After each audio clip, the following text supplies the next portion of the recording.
Byamaze kumenyekana ko abagore bajya muri za gym baba bari gushaka abagabo. Reka turebere hamwe ibintu ugomba kujya witondera kuri aba bagore.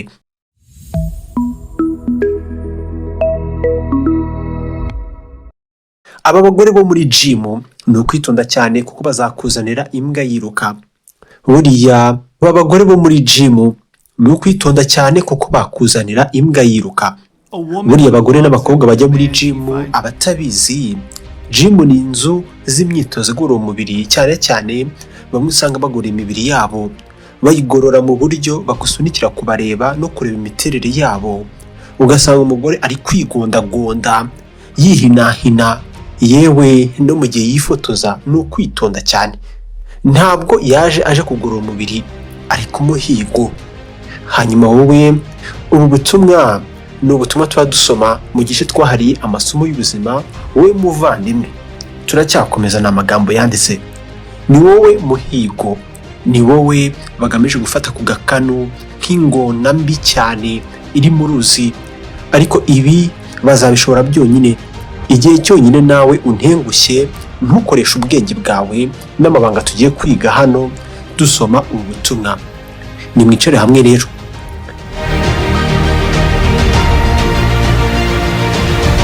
Abenshi muri aba ni indashima z'urugo cyangwa se ingo zabo baturukamo. Benshi muri abo nta kwizera muri bo, sabo kwizerwa. Benshi muri bo kuba indahemuka ku babo cyangwa se bo bashakanye biba byarabananiye. Ni inkundamugayo. Buriya abagore b'icyago ubundi baboneka muri gym. Kuri bo ntabwo ari inzu yo kwita ku buzima bwabo, ahubwo ni urubuga rw'umuhigo. Ariko sinzi impamvu mutabibona. Intego zabo ndetse uwo bagamije kwica ni ba bagabo barwana n'irari mu buzima bwabo, cyangwa se barwana n'ingeso zabananiye. None kubera iki? Kubera iki ibi ngibi? Izi nshuti zacu z'abadamu n'abakobwa ntabwo ari abantu bo kwizera. Aha, wenda kugira tubyemere, ariko imyenda n'ubwoko bwayo bambara ni intwaro zigendanwa. Ibyo ngibyo ugomba kubimenya. Ntibambara ngo babire ibyuya kuko bari muri siporo, dore ko baba banaje ngo muri siporo, ahubwo bambara ngo bagusha abantu. Ibi ni bihakana, uzagende usuzume iki kintu, kubera ko bamwe muri aba bagore cyangwa se bakobwa banishyura imibiri yabo ba nyirizi nyubako za gym aho kuba amafaranga. Uko niko igitekerezo cyo gushimira kiba kimeze. Gym uzasanga ari 200 ku kwezi. Umukobwa nta kazi agira, none ubwishyu yabukuye he? Niwe ugomba gusubiza aho ngaho. Wowe nta kintu wumvamo. Niba ushaka kureba ibimujyanayo, noneho uzabwire uriya mugore wawe ko ugiye kujya ujyana nawe buri munsi muri gym. Uzahita ubona ukuntu urukundo yakundaga siporo n'igisa nayo ruhita ruburwa irengero.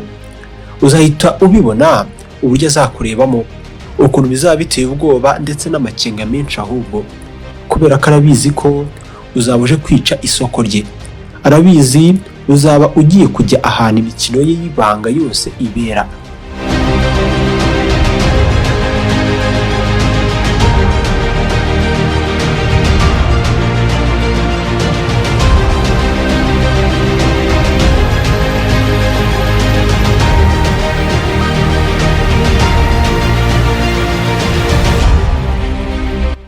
Ariko reka tunabwizanye ukuri. Mu by'ukuri iyi myambarire ni bwoko ki? Igamije iki? Imyenda myinshi mu yambarwa n'abagore bagiye muri siporo imeze nk'imyambaro y'ijoro, igamije gukurura abagabo no kubagusha. Urukenyerero, umukondo hanze, ibice birimo ahagana ku gituza ugasanga babituze, byagiye barabikwega babyegeza hejuru. Igisate cy'ikibuno kiba gisatuye neza kigaragara, ku buryo ugira ngo ni inyama bajyanye mu imurikagurisha.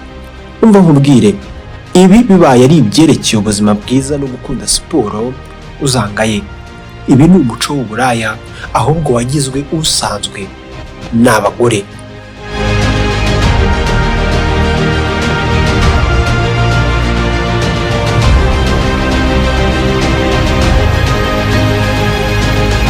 Gusa mbere yuko twivugira ibindi, ndabizi inkuru wayikunze kuba tugeze aha ngaha turi kumwe. Niyo mpamvu rero ibuka ukande like kuri iki kiganiro, ukore subscribe kuri channel yawe twagukoreye, nibwo uzajya ubona ibindi biganiro rusange tubagezaho, ibiganiro bibigisha buri munsi.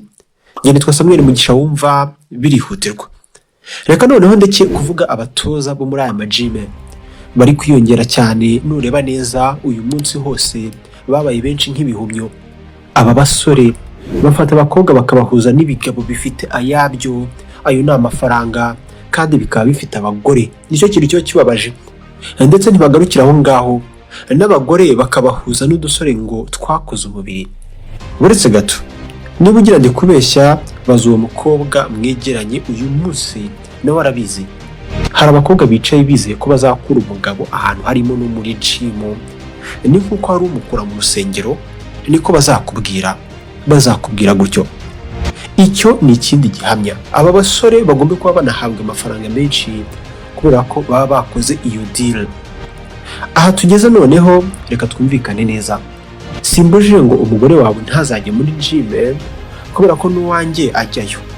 Njyewe ndi kukubwira ukuri kuri mu buzima bwa benshi muri bariya abagore n'abakobwa, abasheri banyu bajya ahantu nk'aha. Ese aya makuru nk'aya utabona ahandi hose ubonye, uraza kuyamaza iki? Ibuka ukore subscribe wowe gusa, kubera ko ibintu nk'ibi ni hano ubyumva honyine. Ariko ndaza gusenga nanabasengere cyane, amavi azakoboka ahubwo. Imana ibaha ubwenge bityo mutazabaho imyaka 603 mu buribwe, kubera ko mwizeye umugore w'umutindi, mukizera umugore w'umwaku wiyamitse utwenda tumununiye amabuno ye, ubwo nawe umurebe, ubwo nawe ukaboneraho gusara.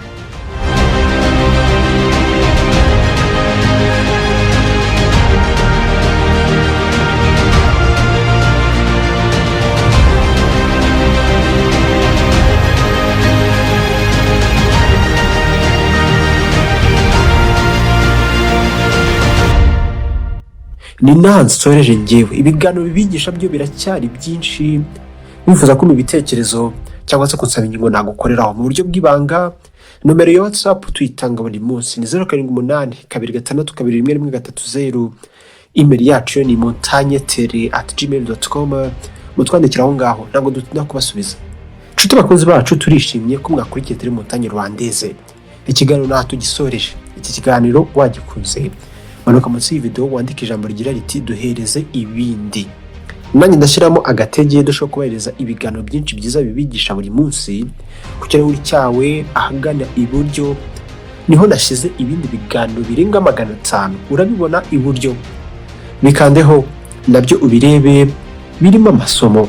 Mwibuke mukore subscribe, birihutirwa. Naho ubutaha.